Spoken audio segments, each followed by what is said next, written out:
There is no higher calling than to be at the very core of human existence, to have been chosen by God to produce food for His people.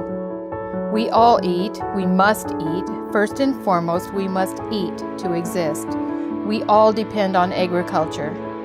Listen to the stories of the farmers and ranchers who are the culture of agriculture. By telling these stories, our food becomes very different and is no longer just a commodity. The food and the story of the food go together. There are passionate people in agriculture who care about what they do. My hope is to illuminate the values of country living by exposing this passion of hardworking people of agriculture. I'm fourth generation on this farm. It's a family farm. I really truly believe part of our problem is that we as agriculture have not told our story. We have rested on the fact that for a long time, most people were 1 or 2 generations off the farm, and they had an appreciation for the farm.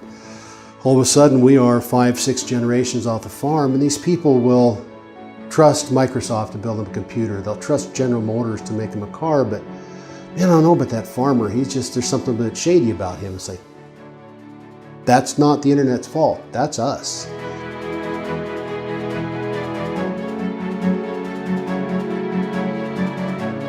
We try very diligently to be as ecologically sound as we can.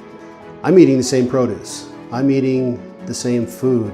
I'm raising my children here. There's no benefit for me to pour gallons of any product on a field to poison it. I'm the caretaker of something my great-grandfather started. I take that very seriously. I don't get anywhere by killing my customers.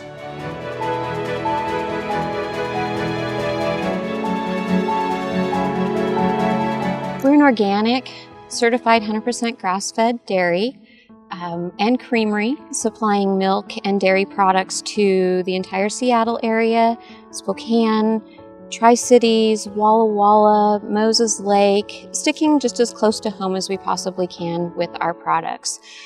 Our cows and our operation are all animal welfare approved, which means that we treat them with respect from the time that they are born until harvest. And that's a process that's audited. So they come out and check to see what sort of practices we're using on the farm.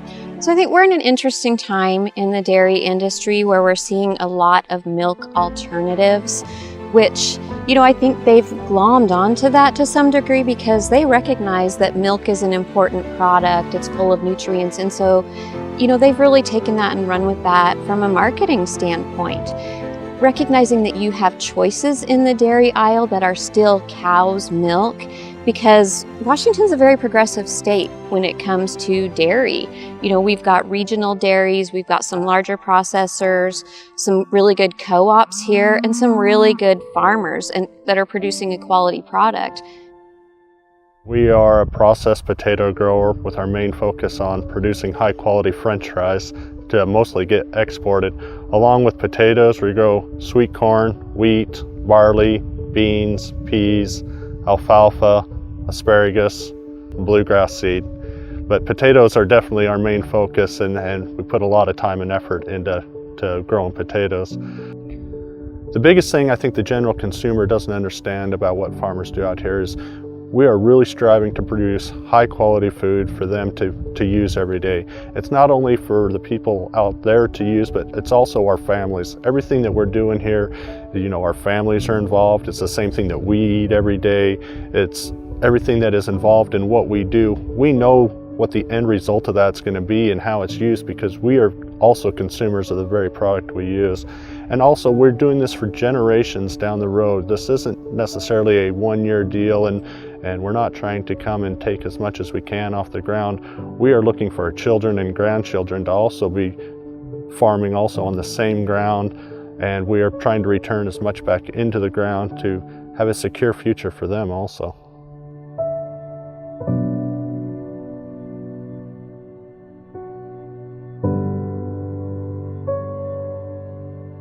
I wish everybody could come out and spend a day or so and see what this is all about.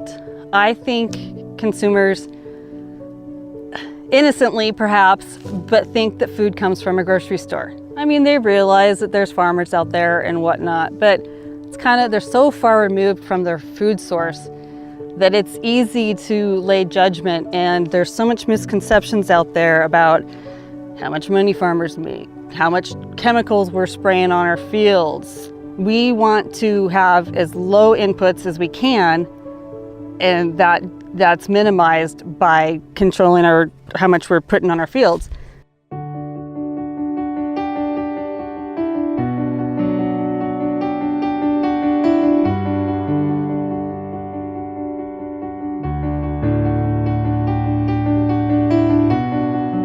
I started in this business in 1990, started flying, been flying 26 years.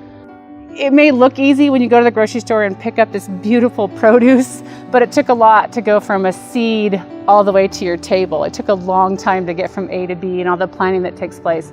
It does take an airplane or a spray plane or a ground rig or a chemigation system to produce this beautiful product that we have in America, that we do ship all over the world, but he's here in America in general. So we're not out to scare you, and the chemicals are wildly regulated just from top to bottom.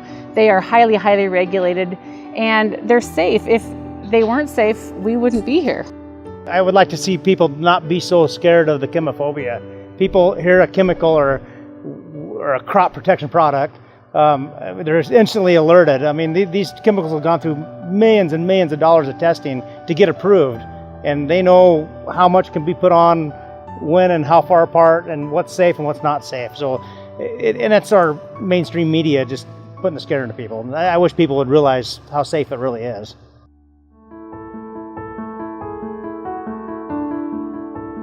I get here probably about like 6:30, and my first job is to go out and ride through each pen and just check on the cattle, make sure that they're feeling well. If there are sick ones, I'd pull them and we bring them up to the doctor and shoot and doctor them. I think the misconception is that cattle are like at feedlots are like mistreated and it's miserable for them and stuff. The way I think about it is my bosses, like if they lose a cattle, that's money out of their pocket. So they're gonna take care of the cattle the best they know how. Right now it's a really dusty, hot time of year, so we're spreading water out to keep the dust down. If you overcrowd cattle, that's another big thing, is people think that we just slam them into pens and overcrowd them and stuff. If you treat a cow as bad as some of the people portray it as, you're not gonna make a good cow, and you're gonna lose money. So, and the whole point is to make a living and create good meat, and that's what we try to do.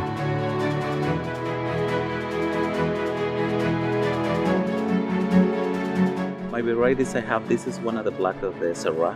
I have Syrahs, I have Petit Verdot, I have Cabernet, I have Malbec, and I have Sangiovese and Merlot, that's the number one. And I have a lot of varieties in white grapes, Riesling, Sauvignon Blanc, Viognier, and other varieties. I can remember all, but I have a lot of varieties right now. I think the whole summer I enjoy everything because the water and see the plant how growing right now.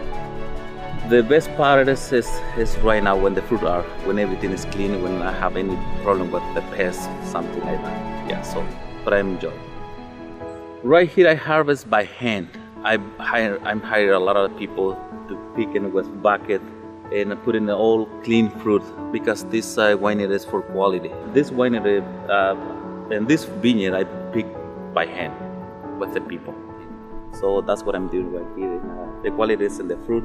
If I'm getting good fruit right here, everybody gonna have a good wine in the tasting room.